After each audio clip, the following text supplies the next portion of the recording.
Today we are going to discuss about ecological niche. The term ecological niche coined by Gurnall in the year 1917. Then what is an ecological niche? The functional role of an organism in a specific habitat or profession of an organism. My dear students, let us consider a specific habitat as our classroom and organism myself.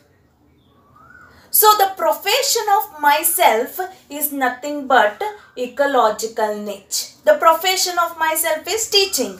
That indicates the ecological niche of an organism. Like this, in an habitat, what function the organism is playing, what the profession it is playing, that is what we call it as a ecological niche. Next is temperature considered as a most ecological relevant environmental factor. So, the temperature considered as a most ecological relevant environmental factor because it affects the physiological functions, morphology, geographical distribution of many plants and animals, which is governed by the temperature. The temperature varies seasonally. My dear students, the average temperature on land varies according to the season. Yes, during summer we'll observe the high temperature. During the winter we are observing the low temperature. And it is a most ecological relevant factor. If you justify, how to justify this statement? Because the temperature is a most ecological relevant environmental factor because it affects the physiological functions, morphology, geographical distribution of many plants and animals, which is governed by the temperature. That's what it is considered as a most ecologically relevant environmental factor. Next is the temperature decreases gradually from equator towards the poles and from plains to mountain top. The temperature decreases gradually from the equator towards the poles and from the plains to the mountain tops because the sun is less far from the equator. It receives more and direct sunlight. So, the sun is less far from the equator and it receives more and direct sunlight. And it decreases towards the poles. Very little temperature will be observed in the poles. Next, and from plains to mountain tops. Low pressure at high altitude causes temperature to be colder on the tops of the mountain than the sea level. So the lower pressure at higher altitude causes the temperature to be colder on the top of the mountain than the sea level. Next point, the range from sub-zero in polar area and high altitude to more than 50 degrees Celsius in tropical desert during summer. Then the temperature may high in thermal springs and deep sea hydrothermal vents. So we came to know the 50 degrees Celsius will be observed in a tropical desert during the summer. Then what is an thermal spring?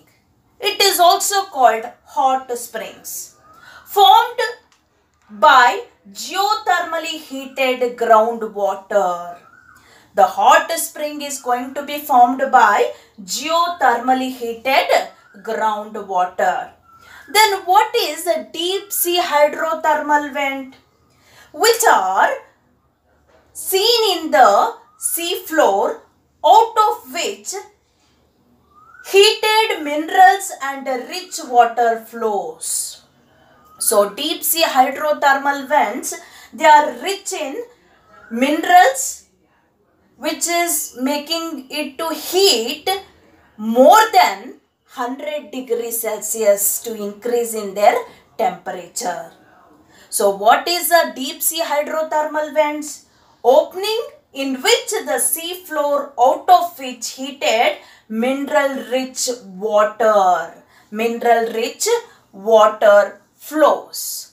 That leads to get more than 100 degrees Celsius. Next, all organism lives in favorable temperature regions. In that, first example, mango trees do not grow in temperate countries like Canada and Germany. What is the meaning of temperate? Mild temperature.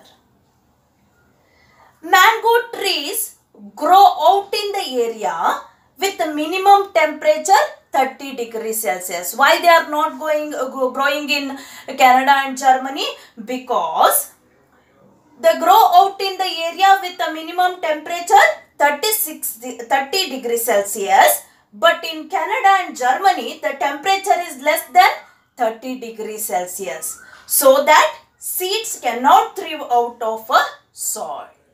So my dear students, see here, the mango trees do not grow in the temperate countries, means mild temperature like Canada and Germany, because the mango tree, to grow mango tree, the favorable temperature is minimum 30 degrees Celsius. But in Canada and Germany, the temperature is less than 30 degrees Celsius. So that seeds cannot thrive out of the soil. Next, snow leopard are not found in Kerala forest. Snow leopards lives in high altitude habitats like Himalayas. Kerala does not have similar habitat. Kerala has wet and maritime. Maritime means found near the sea. That is, tropical climate condition is observed in the Kerala. But the snow leopards lives in high altitude habitats like Himalaya. So, snow leopards are not found in Kerala forest. Next is, tuna fish are rarely caught beyond the tropical latitudes in tropical ocean. Tuna fish are rarely caught beyond tropical latitude in the ocean because change in temperature can affect the kinetic of the enzyme and can bring change in their functions and metabolic activity. So they remain restricted to their original habitat. See students, why they are not caught beyond the tropical latitude in the ocean or rarely caught beyond the tropical latitude in the ocean? Because change in temperature can affect the kinetic of an enzyme and can bring change in their functions and metabolic activity. So they remain restricted to their original habitat. So that all organisms lives in favorable temperature. Now we are moving to the next concept, that is eurythermal. Eurythermal. The organism can tolerate and thrive in a wide range of temperature. Eurythermal means the organism can tolerate and thrive in wide range of temperature, very high level of temperature. That we call it as eurythermal. Eury means wide, thermal temperature.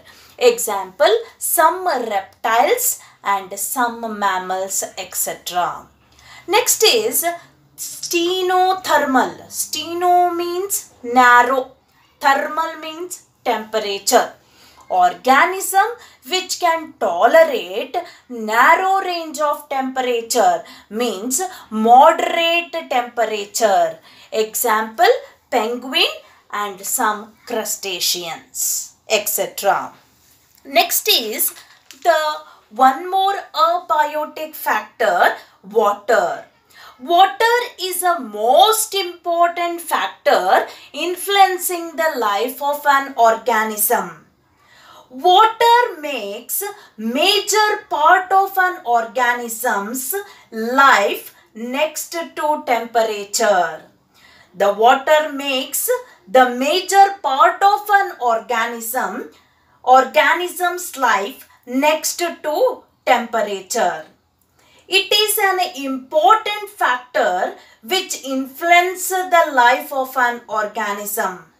The productivity, distribution, growth and development mainly depend on water by the plants. Next is the life on earth originated in water and is unsustainable, not able to maintain without water. Unsustainable means not able to maintain without water. Life on earth originated in water and is unsustainable without water. So all living beings are mainly based on productivity, that is nothing but the process of photosynthesis. And the photosynthesis process is mainly depend on what? Availability of the water, that is H2O. Next, the productivity and distribution of plant is depend on water.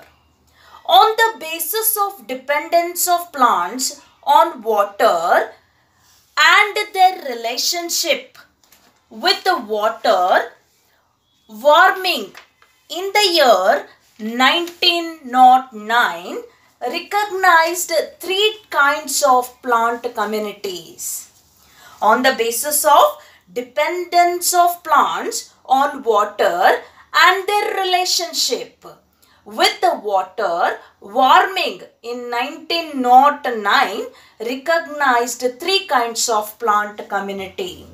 The first one is hydrophytes, lives in abundance of water. Hydro means water, phytes means plant. Hydro means water, phytes means plants. Lives in abundance of water. There is no cuticle. Root pockets are well developed in these plants. Well developed parenchyma to give the buoyancy.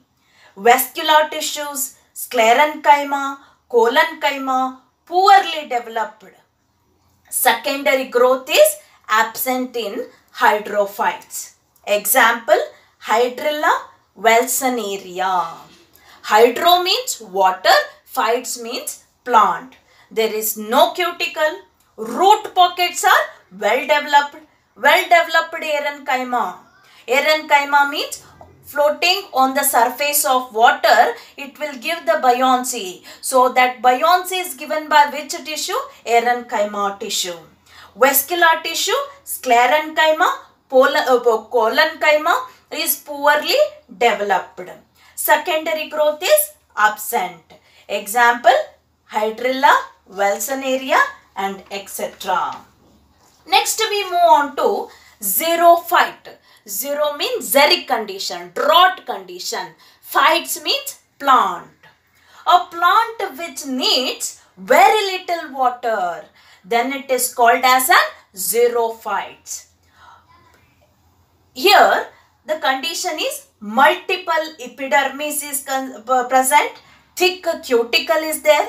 Why multiple epidermis, thick cuticle? To reduce the rate of transpiration, and it is also contain sunken stomata. And water storing in parenchyma cells, well developed. Example, aloe vera, acacia. So here we are seeing multiple epidermis, thick cuticle, sunken stomata and water storing parenchyma cells are well developed. Example is aloe vera, acacia. Mesophytes. A plant needs only a moderate amount of water. Meso means moderate amount of water. So the fibrous root system is well developed. Cuticle is moderately developed. Mesophyll cells in the leaves are well differentiated and have intercellular space.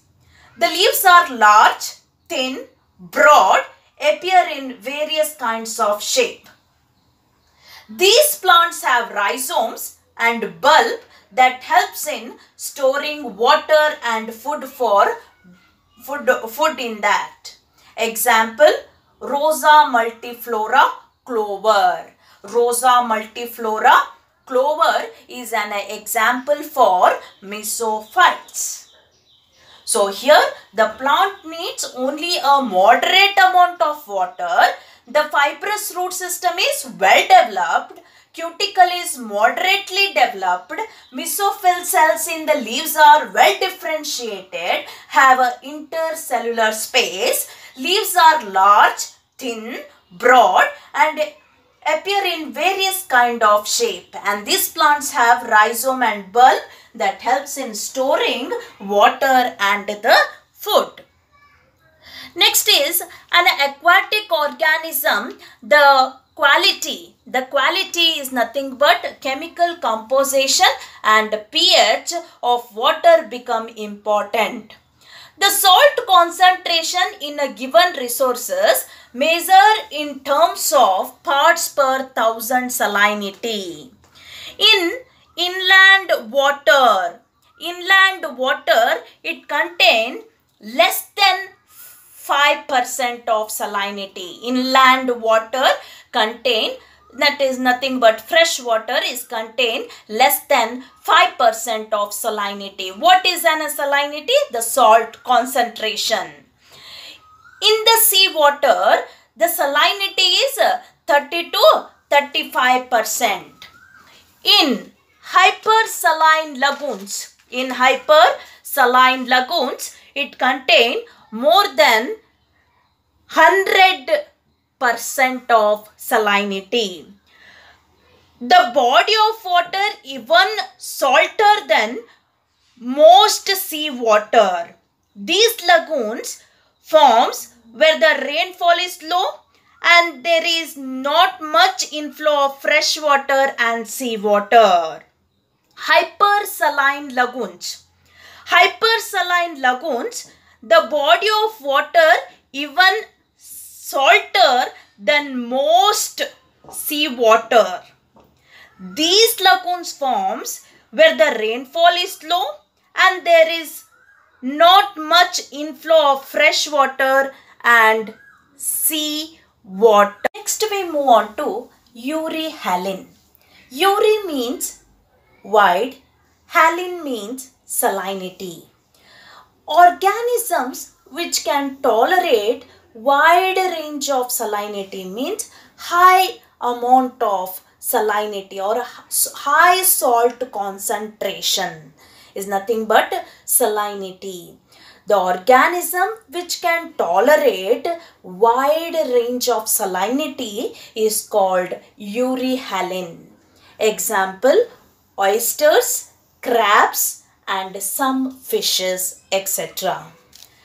Next is stenohalin. Organism which can tolerate narrow range of salinity. Example, golden fish, frog, etc. Tolerate narrow means moderate range or very less. How we seen in inland water, less than 5%. Like that, the salt concentration is less or moderate. Such condition is called as an stenohalin. Example, golden fish, frog, etc. So that the abiotic factors such as temperature and water we studied in today's class. And I hope all of you understood what all concept I taught in this class, and all should learn these all concepts, and these what definitions I am giving in this class, that is urehalin and stenohalin. These are 1 mark important questions, and these are oftenly asked in annual examinations also. So be alert, learn whatever we are teaching in this YouTube classes. Thank you.